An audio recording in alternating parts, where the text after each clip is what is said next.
Keyakinan yang paling sedikit dipeluk oleh masyarakat Cina saat ini adalah Islam. Nah sahabat, dahulu Islam pernah berjaya di sana.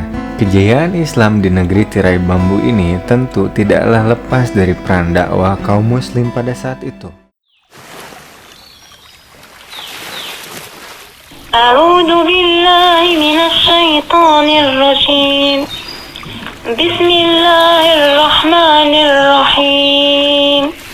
Ya ayyuhalladzina amanu ittaqullaha wal tanzur nafsu ma qaddamat lighad. Wattaqullaha innallaha khabirun bima ta'malun.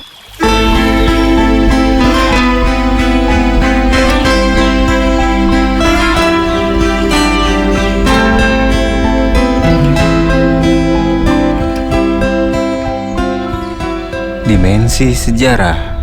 Halo sahabat, terima kasih telah menonton. Jika konten kami bermanfaat, jangan lupa subscribe, like, and share. Dan jangan lupa tekan tombol lonceng. Mari sama-sama kita perhatikan sejarah untuk hari esok. Halo sahabat, kita saat ini pasti telah mengetahui bahwa Cina adalah negara yang sangat berpengaruh. Roda perekonomian dunia selain dipimpin oleh Amerika Serikat, Cina pun memegang kendali besar di dalamnya. Namun sahabat, Cina yang saat ini masyarakatnya memeluk beberapa keyakinan, dan keyakinan yang paling sedikit dipeluk oleh masyarakat Cina saat ini adalah Islam. Nah sahabat, dahulu Islam pernah berjaya di sana.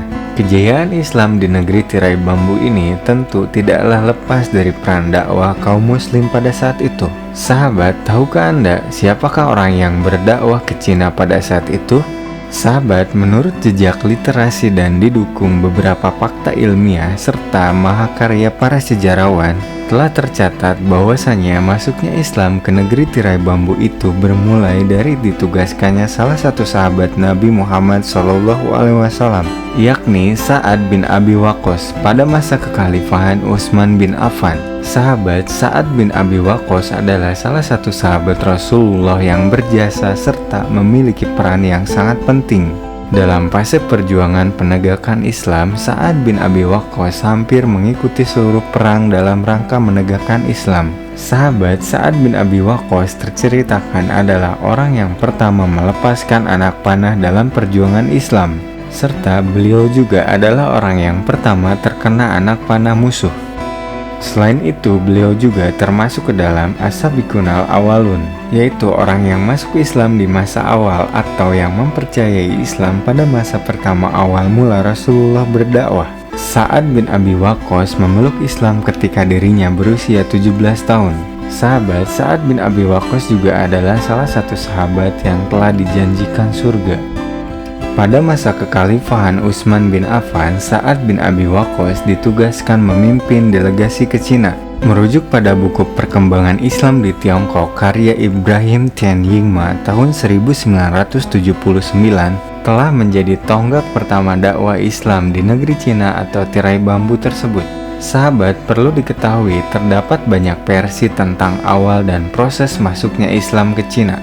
Di antaranya ada yang mengungkapkan bahwa Islam masuk ke Cina dibawa oleh sahabat Rasulullah yang menetap di Abyssinia, Ethiopia setelah hijrah yang pertama. Salah satu sahabat Rasulullah tersebut dikisahkan menetap di sana serta tidak kembali lagi ke Mekah setelah peristiwa hijrah tersebut.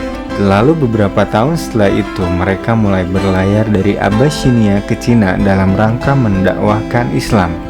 Versi lain menyebutkan tentang masuknya Islam ke Cina ialah melalui Sa'ad bin Abi Waqqas.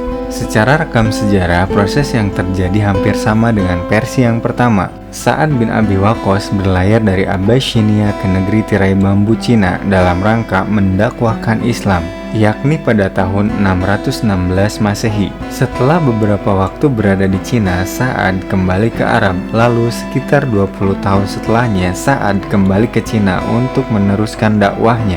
Sahabat, dari keseluruhan versi yang ada, Ibrahim Tian Yingma telah menyebutkan bahwasanya kisah atau sejarah yang paling valid adalah versi di mana Sa'ad bin Abi Waqqas dikirim Khalifah Utsman bin Affan untuk memimpin delegasi ke Cina dalam rangka berdakwah pada tahun 615 Masehi atau sekitar 20 tahun setelah wafatnya Rasulullah. Sahabat, dirujuk dari buku History of China Ivan Taniputra tahun 2008, kaum muslim diterima dengan baik oleh Kaisar Yonghui dari dinasti Tang. Pada saat itu, Kaisar Cina juga menunjukkan toleransinya. Kaisar Cina memperbolehkan delegasi dari umat Islam tersebut untuk tidak melakukan tradisi penyembahan di hadapan Kaisar. Hal itu disebabkan sang kaisar paham bahwasanya umat Islam tidak melakukan ritual penyembahan terhadap manusia.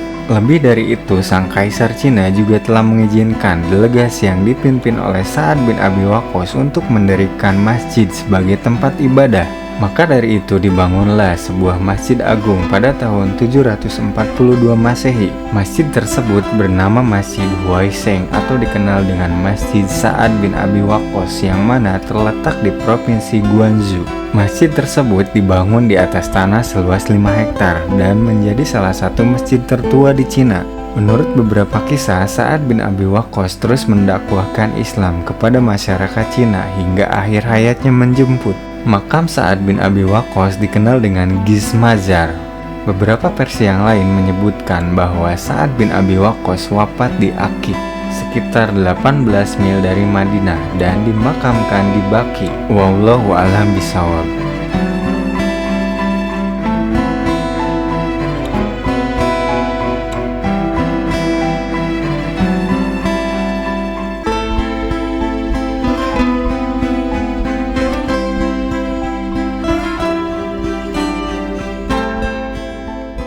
Terima kasih telah menonton. Jika konten kami bermanfaat, jangan lupa subscribe, like, and share. Dan jangan lupa tekan tombol lonceng. Mari sama-sama kita perhatikan sejarah untuk hari esok.